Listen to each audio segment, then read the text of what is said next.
Alors, petite actu sur la revue automobile concernant les ventes de voitures, toutes catégories, diesel, essence, électrique, qui se sont effondrées au mois de mars. Voyons un peu ce qui est dit.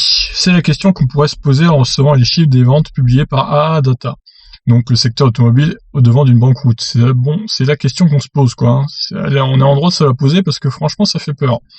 Le marché automobile, comme vous pouvez s'y attendre, a chuté de 72% au mois de mars. Pourtant, nous n'avons été confinés qu'une quinzaine de jours. Avril risque d'être plus sanglant, car en plus de l'impact du Covid-19, les ventes de voitures vont se prendre en pleine calandre l'entrée en vigueur des nouvelles normes WLTP. Oui, il y a ça aussi du coup. On observe sur le mois de mars, au global, une baisse de 72% des ventes de voitures particulières neuves. Au plus haut de l'activité du mois de mars, on a observé 6403 immatriculations le 10e jour ouvré pour tomber à 294 4 jours plus tard. En comparaison à la même période, en mars 2019, les immatriculations atteignaient un cumul de 71 627. Le marché était donc déjà en retrait de 24% avant l'annonce du confinement. Le 100% online, la transformation digitale de la distribution auto aurait-elle pu aider à endiguer cette chute colossale des volumes? Je ne crois pas non plus. Retenez, grâce au graphique ci-dessous, que la tendance est lourde. Les 2 premières semaines d'avril devraient dévoiler des achats de l'ordre de 300 unités par jour. Et si l'on suit le confinement de nos voisins du sud de l'Europe, nous ne sortirons pas du confinement avant la fin du mois. Et donc, nous supposons qu'une chute de 95% en avril est possible. Alors, voyons leur graphique. Ah oui, c'est waouh. Ouais, il y a eu un pic juste avant, quelques jours avant l'annonce du confinement. Et regardez, le 14 mars, c'était là en moyenne 300 ventes par jour, quoi. Que les voitures soient diesel, essence ou électriques, tout confondu. C'est impressionnant, hein. C'est vraiment impressionnant. Alors on n'a pas les autres jours du mois de mars, mais bon, ça doit suivre la même tendance, hein, j'imagine que c'est pareil. Donc c'est chaud quand même. Alors poursuivons. Paragraphe sur les voitures électriques, seule petite lueur dans ce sombre état des lieux, les ventes de voitures électriques s'en sortent mieux que les autres motorisations, puisqu'elles ont continué à progresser sur le mois de mars pour atteindre 19%.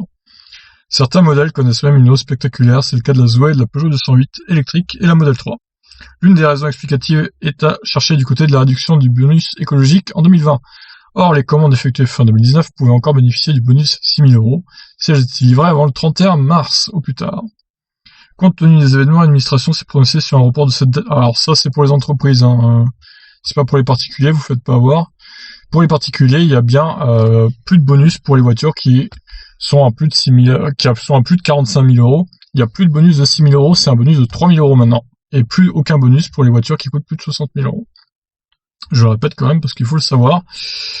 Alors, le CO2 moyen plus élevé que prévu. Depuis le 1er mars, les voitures neuves sont homologuées en fonction d'une nouvelle norme WLTP en remplacement du NEDC corrélé. Les émissions moyennes pour ce mois-ci, en prenant compte de cette nouvelle norme WLTP, ont atteint un taux de 119 grammes. Ouais, c'est quand même pas mal. Malgré les volumes de ventes faibles au mois de mars, ce taux reste élevé, et notamment en raison des ventes de flotte. Loueur longue durée, plus société, dont le mix énergie reste majoritairement porté sur l'essence et le gasoil. L'année 2019 s'était quant à elle soldée par une décrue progressive du taux de CO2 selon l'ancienne norme, puis une remontée spectaculaire à la fin de l'année en raison du déstockage des modèles malucés au 1er janvier. Janvier avait donc été un mois plus propre avec un retard volontaire des livraisons de voitures électriques pour un bilan plus vert en 2020.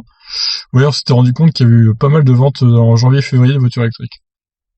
Donc je poursuis sur un article d'Automobile Propre. On a les détails des ventes, enfin on n'a pas les détails des modèles, mais on a au moins le nombre de ventes en mars de voitures électriques. Il y en a eu 5511.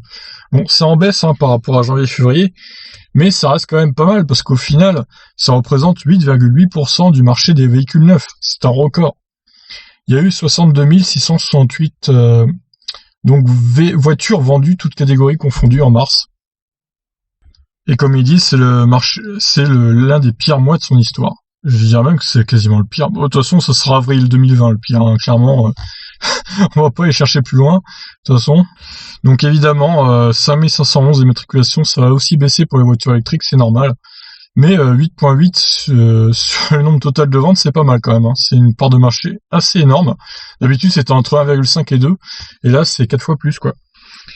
Donc on va suivre ce qui va se passer en avril. À mon avis, les 62 000, on les aura pas du tout en avril. Et si on continue sur la tendance de 300 véhicules neufs vendus par jour, ça ferait même pas 10 000 voitures vendues au final, qu'elles soient diesel, électrique ou essence.